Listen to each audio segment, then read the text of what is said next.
ریشه مخ را واړو دفاع که نه خبرې وکړه یو څو نه څه خو ووایه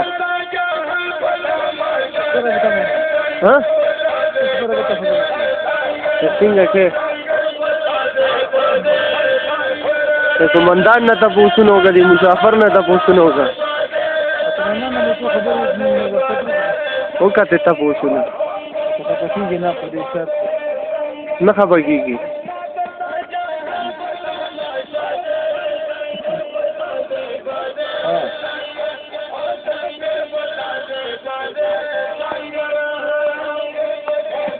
تاسو پر سامان پکاره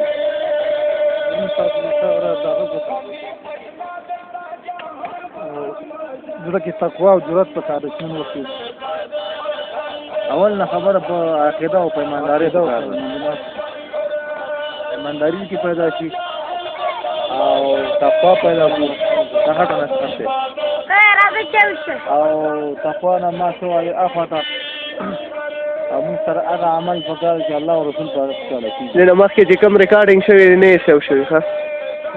نه یې سیو شوی ها وایه اول په تقوا نه دی صاحب ته چې کوم ټایم ریکارډینګ بس کې که نه په دې کې دغه باندې بټن باندې ګوته کېږده دې او بیا زور ورکړې صحیح شو اوس لا فلحال ودرېږه هغه کې وي تا نه دلته دغه شوی مخکې نه خرابه شوې ده دا ټوپۍ والا ده ما سره که په ټوپۍ به سره ږدې صحیح شو پوه شوې اطاعت واجب ده په موږ تاسو باندې هغې اطاعت به کوو هغې مشري به منو او د الله او د رسول په لاره باندې به ځو کومه لاره چې نبي کریم علیه السلام بدلو صحابه کرام بدله هغې باندې موږ تاسو ته رفتار واجب دی او فرض دی چې الله زموږ نه راضي شي د الله رسول زموږ نه راضي شي نه داسې کار وکړو چې نه الله ناراضه شي د الله رسول هم ناراضه شي او بل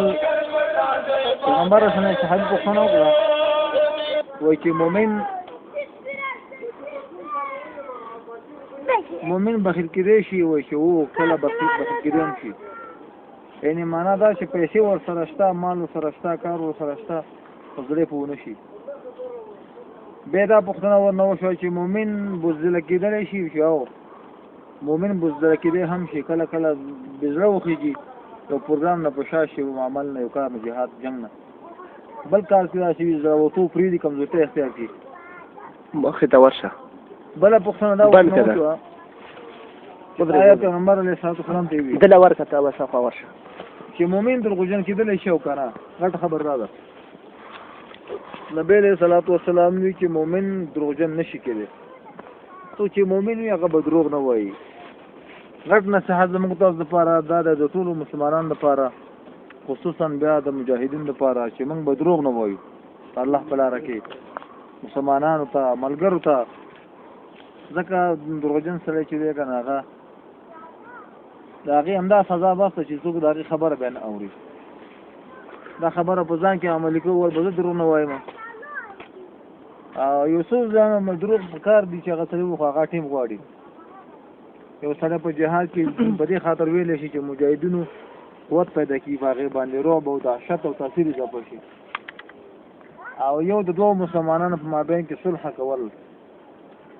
دوه مسلمانان سره وران وي هغې کې څه ناڅه دروغ کوي په دې خاطر موږ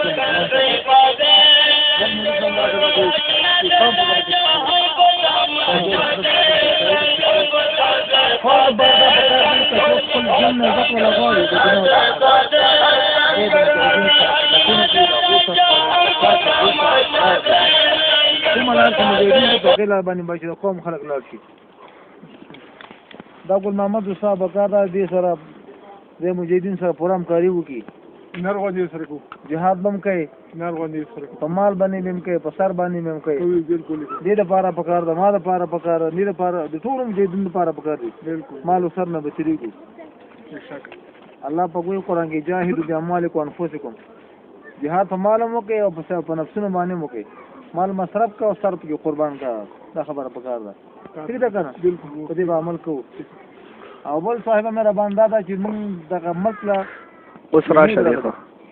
پوه شوئ باشه ته یهودو سره به دښمني کوي یهود ټوپک ما پیژنئ؟ ها کافي کافر انګریزان اوس صحیح شو بیا چې بس کې بیا به راته بیا به خدا فعل الله حال تعالی او د رسول الله صلی الله علیه وسلم دښمنان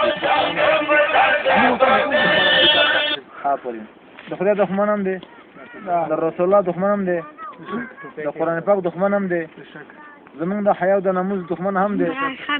او د خاو دښمن هم دی زمونږ د ټول عمل کردار دښمن دی یهودو ځکه دا شیطانان دي